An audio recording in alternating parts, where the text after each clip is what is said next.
E nós vamos conversar com o professor de Economia da Unifesp, pesquisador associado ao SEBRAP, André Roncalha. Bom dia, André. Olá, tudo bem, Glauco? Bom dia a todo mundo que está nos acompanhando aqui. André, ontem uma decisão unânime também já aguardada, o Comitê de Política Monetária Copom do Banco Central elevou em 1,5 ponto a taxa básica de juros e com isso a Selic chega a 7,75% ao ano, maior nível desde setembro de 2017. Essa foi a sexta alta seguida de juros que no início do ano estavam em 2%. Como é que você analisa essa decisão do Copom, André? Era esperado já, o mercado financeiro vinha apostando em 3% dentro da loucura deles ali, né, de resgatar um pouco a rentabilidade dos ativos de renda fixa, que para quem não entende direito o que são esses títulos do mercado financeiro, mercado de renda fixa que o governo oferece é um mercado de proteção quase que absoluta, assim, é uma proteção muito grande para o dinheiro. Por isso que alguns economistas mais da nossa linha chamam da turma da bufunfa. Então, é o pessoal que está preocupado com a sua riqueza. E o Banco Central ontem deu uma sinalização, a gente pode daqui a pouco explorar um pouco mais, de que ele vai segurar a inflação na marra, mesmo que o governo não consiga planejar direito as suas contas, não consiga convencer a sociedade de que ele tem uma saída para a crise que a gente se encontra. Então, infelizmente, ontem o que a gente viu foi mais um episódio de o Banco Central tendo que conter, né, esse medo inflacionário que todo mundo no mercado financeiro tem com relação à elevação da inflação. O problema é que tudo que isso vai fazer é aumentar o custo para o erário público, porque isso tem um peso, só a elevação de ontem em um ano vai custar cerca de 47 bilhões de reais para os cofres públicos, só que esses 47 bilhões não entram no teto do gasto, porque como eles são custo financeiro da dívida, então eles não estão sujeitos às limitações que os gastos em saúde, ciência e tecnologia, educação, infraestrutura estão sujeitos. Então o que a gente viu ontem foi mais um episódio do que a gente já vem assistindo nesse ano, de várias elevações sucessivas da taxa de juros, que não conseguem conter a inflação que é de oferta, então não vão gerar qualquer impacto sobre o custo da energia elétrica, sobre o custo dos alimentos no mercado internacional e vão penalizar a retomada porque vão diminuir a capacidade da economia de gerar empregos. E esse é um ponto importante, André, porque é a sexta alta seguida, né? E desde a primeira a inflação oficial ela não parou de subir, atingindo inclusive aí para o período de 12 meses os 2 dígitos. E isso não é de hoje, né? Sempre que existe ali algum tipo de inflação um pouco mais elevada, o Banco Central já há muito tempo utiliza a mesma fórmula de aumentar a taxa de juros. Mas nesse caso, nesse tipo de inflação que o Brasil tem hoje, não se torna ainda menos eficiente esse instrumento? Não, é um tiro no pé, porque a economia está indo mal, a gente tem uma pressão de custo muito forte. Taxa de juros serve para segurar a demanda. Esse é o propósito da taxa de juros. Então, quando a economia está superaquecida, você sobe a taxa de juros para dizer para o pessoal, ó, vamos diminuir o consumo, vocês estão pressionando demais as cadeias produtivas, não está dando conta de empregar todo mundo, não está dando conta de produzir tudo que vocês estão pedindo. É o que a gente chama de muito dinheiro correndo atrás de poucos bens. Não é o caso atual, a gente está com quase 14% de desemprego. Quando a gente considera os subocupados e as pessoas que estão já desistindo de procurar emprego, a gente chega aí na casa dos 25% de desemprego na economia como um todo, o que é terrível do ponto de vista social, do ponto de vista econômico, é uma irracionalidade econômica. Agora, se você sobe o juro num país como o nosso, você está literalmente matando o investimento que poderia melhorar o nível de emprego. E não vai fazer chover onde tem que chover, não vai diminuir o preço das commodities no mercado internacional, não vai trazer uma iluminação para a Petrobras, para ela mudar a política de preços para algo mais suave, que não fique repassando para a bomba, né, todos os efeitos da especulação com o petróleo no plano internacional e, fundamentalmente, não vai fazer com que alimentos brotem do chão. A taxa Selic não tem esse poder. E o resultado a gente vai ver qual é. Uma economia mais anêmica por mais tempo e um desemprego que não vai cair tão rápido. E isso, do ponto de vista social e econômico, não tem como dar certo. Inclusive, nesse sentido da Petrobras, eu vi aqui um questionamento do economista João Prates Romero, dizendo que talvez fosse mais fácil, né, em termos de tentar controlar a inflação, mais fácil e menos custoso, inclusive, né, já que a gente sabe que o aumento de 1 ponto na taxa bruta de juros, se mantido por 12 meses, eleva em mais de 30 bilhões a dívida bruta, né, seria mais interessante, na verdade, mudar a política de preço da Petrobras para tentar conter a inflação do que fazer o aumento da taxa de juros, que tem aí danos não só para o próprio orçamento público, mas para a sociedade de uma forma geral. Perfeito. Esse governo, ele ilustra com clareza o que acontece quando você coloca algum neoliberal no planejamento do Estado. Não apenas não há planejamento, como as unidades decisórias não conversam entre si. A gente está num governo em que o banqueiro central, logo depois de ganhar sua autonomia pelo Congresso Nacional, ele foi se sentar com o presidente da Câmara para discutir política fiscal, sendo que o papel do Roberto Campos Neto é cuidar da política monetária. É esse o nível de desarticulação e desorganização que atingiu esse governo.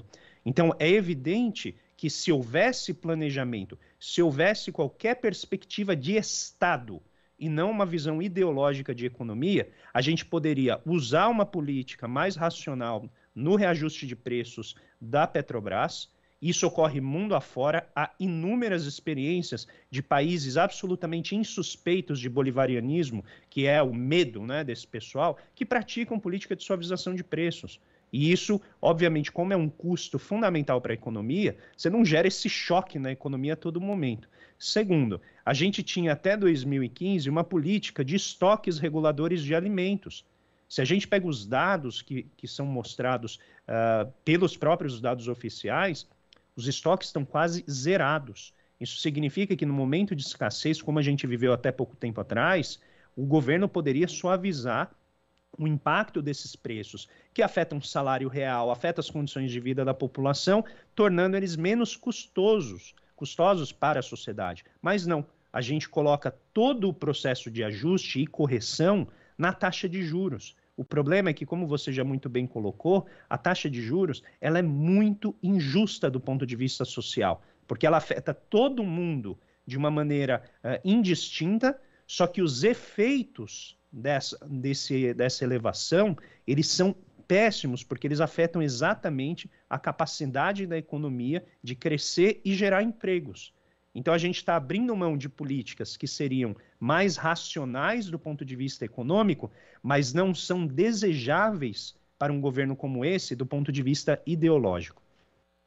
E talvez algo que demonstre isso de uma forma cabal tenha sido o vazamento do áudio do banqueiro André Esteves ali, em que ele revela que foi inclusive consultado pelo presidente do Banco Central, Roberto Campos Neto, e você, André, promoveu no seu canal no YouTube, inclusive virou uma matéria no site da Rede Brasil Atual, um debate a respeito disso com Luiz Gonzaga Beluso, Fábio Terra e Eduardo Costa Pinto.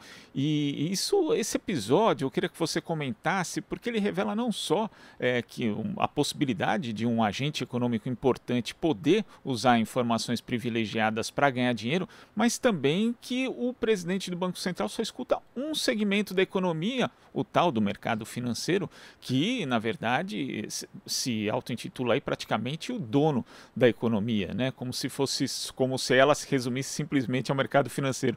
Então, eu queria que você analisasse esse episódio e o quanto ele acaba revelando a respeito desse governo de Jair Bolsonaro e também das suas relações com o setor financeiro.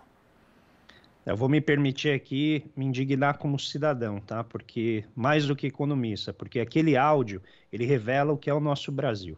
Esse é o Brasil que sempre existiu há 500 anos, 521 anos, e o André Esteves deixou muito claro isso na fala dele. Quem manda no Brasil são essas pessoas, esse punhado de bilionários, pessoas que têm muito dinheiro, que são os donos das propriedades, né, muito equivalente ao que a gente já viu ao longo de toda a história.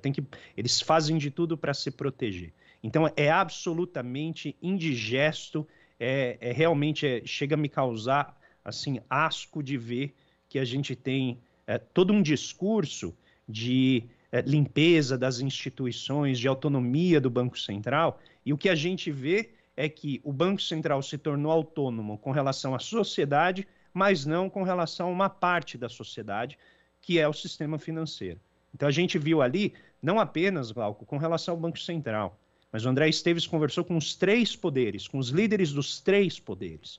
Isso significa que não há independência, a chamada independência constitucional e harmônica entre os poderes. Ele conversou com o presidente do Supremo Tribunal Federal enquanto o Supremo decidia sobre a autonomia operacional do Banco Central, ele conversou com o presidente da Câmara, ele conversou com o presidente do Banco Central. Então, isso do ponto de vista, né, do funcionamento das instituições, é mais uma página da deterioração da nossa democracia. Por quê? Quando você escuta apenas um lado, e é o lado que vai se beneficiar diretamente das suas ações, isso é moralmente questionável e reprovável sob todos os ângulos dentro de uma democracia.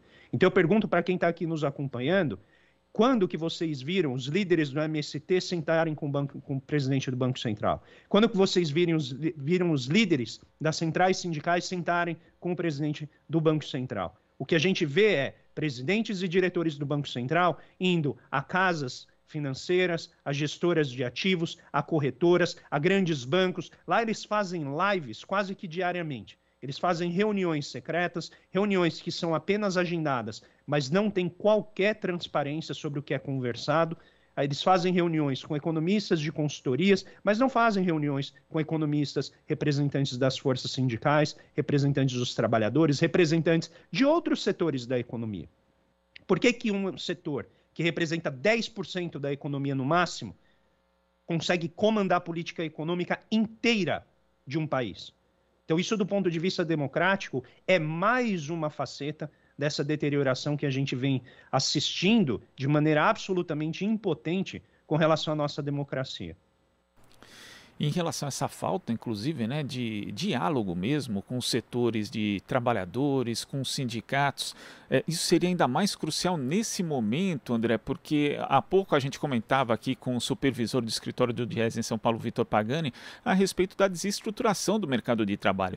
Ontem a PNAD contínua deu dados que a informalidade alcançou um nível recorde e a queda do rendimento médio dos trabalhadores é de mais de 10% no período de um ano. Quer dizer, isso acaba tendo impactos tanto no orçamento público como a queda da arrecadação previdenciária, a queda mesmo de arrecadação, já que as pessoas consomem menos e também deprime o mercado consumidor, prejudicando ainda mais qualquer tentativa de recuperação da economia. Então, esse diálogo faz muita falta para a economia real, para o dia a dia das pessoas, André. Claro, a gente está vivendo transformações tecnológicas profundas em que, se a gente não tiver um planejamento, se não tiver uma organização por parte dos trabalhadores, com apoio do Estado, com interlocução com os empregadores, o patronato, a economia brasileira vai naufragar. Ela já está naufragando. Porque essa brincadeira que eles estão fazendo de proteger apenas a inflação para proteger os ativos financeiros e não proteger a economia real, no que a gente está vendo um monte de empresa indo embora do país, o desemprego aumentando, 116 milhões de pessoas passando por alguma insegurança alimentar. Isso é um barril de pólvora. Isso é incrivelmente inflamável do ponto de vista social e não tem a ver com qualquer medo de ineficiência econômica. Isso aqui é a pura ineficiência econômica. Eu estou falando do ponto de vista racional e técnico, não estou falando do ponto de vista político apenas. E o que eles estão fazendo é tornar a economia brasileira absolutamente deficiente no longo prazo. Ou seja, para a gente retornar, vai ser muito difícil. O Bolsonaro, junto com o Paulo Guedes, né, já mancomunados com o Congresso Nacional, acabaram de extinguir, e vão extinguir, né, tá em processo de votação, o programa social mais bem sucedido da nossa história, que é o Bolsa Família, que faz aquela coisa assim de tentar impedir que o incêndio cresça. Não é que ele vai resolver o incêndio da nossa desigualdade e da nossa pobreza, ele alivia esse problema. Eles conseguiram extinguir em troca de um programa que vai ter 12 meses de programação prevista, de orçamento, e depois de 2022. O que vai ser do alívio da pobreza dessas pessoas? Então é um conjunto da obra aqui que é criminoso, porque não está resolvendo o problema do mercado de trabalho, que você muito bem apontou, leva uma desarticulação, uma fragmentação, que provoca a precarização generalizada, e aí não adianta criar 2 milhões de empregos se esses empregos têm baixa qualidade, não promovem a qualificação dos trabalhadores e não melhora a saúde econômica das empresas, que estão super endividadas. E o caminho para aliviar o endividamento é crescer, é gerar atividade, gerar emprego e assim por diante.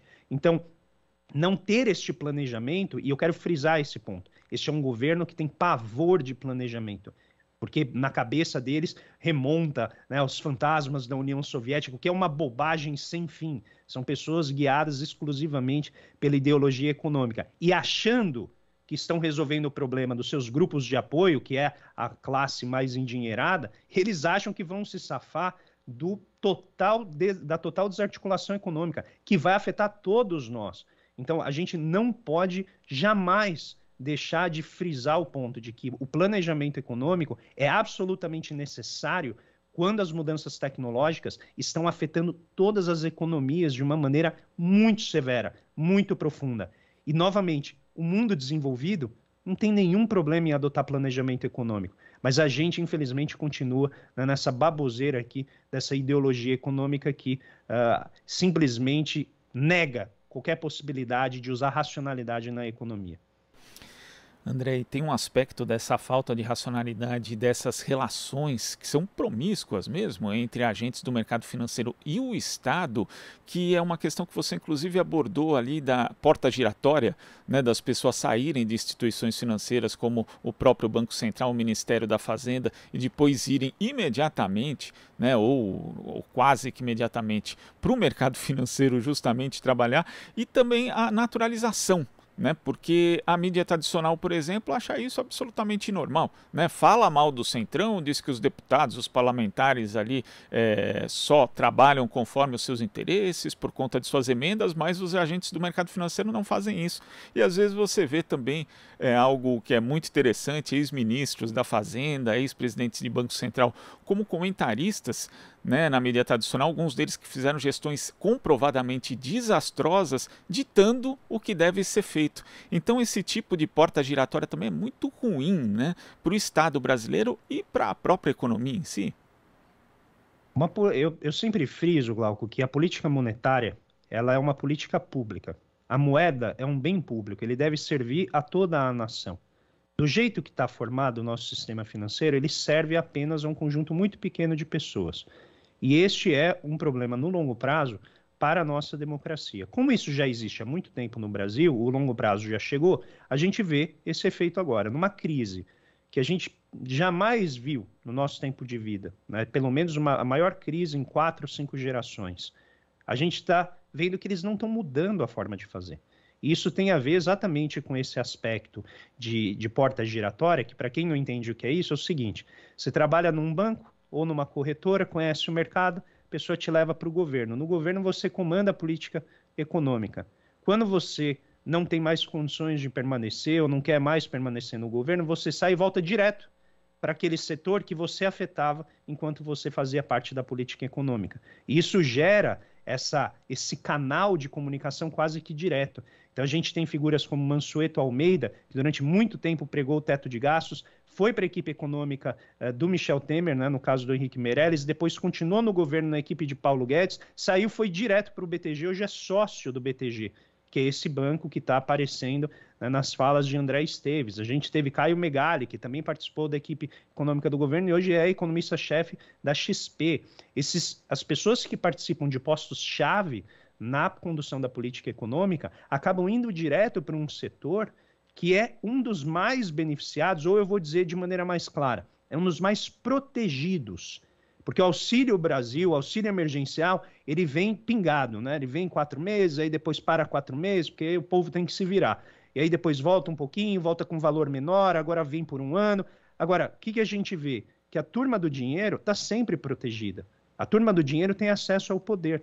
E é evidente que essa porta giratória, ela produz uma série de fenômenos morais nocivos no seio da nossa democracia que vão penalizar a gente no longo prazo. Porque esse dinheiro que está indo para proteger as pessoas que têm ativos financeiros vai gerar menos inovação, vai gerar menos crescimento, vai gerar menos emprego. Então, do ponto de vista econômico, é péssimo, e eu estou falando aqui dentro da ortodoxia, tá, Glauco? Não estou nem falando de uma visão econômica heterodoxa. Isso que ocorreu deveria estar estampado em cada capa de jornal, até o ministro da Economia cair por ter dinheiro em paraíso fiscal, e até o presidente do Banco Central ser removido pela pressão social por cometer um ato como esse, de conversar e confirmar, ele confirmou, que conversou com um dos maiores banqueiros do país sobre qual deveria ser o mínimo da taxa de juros. Ora, este é o papel dele.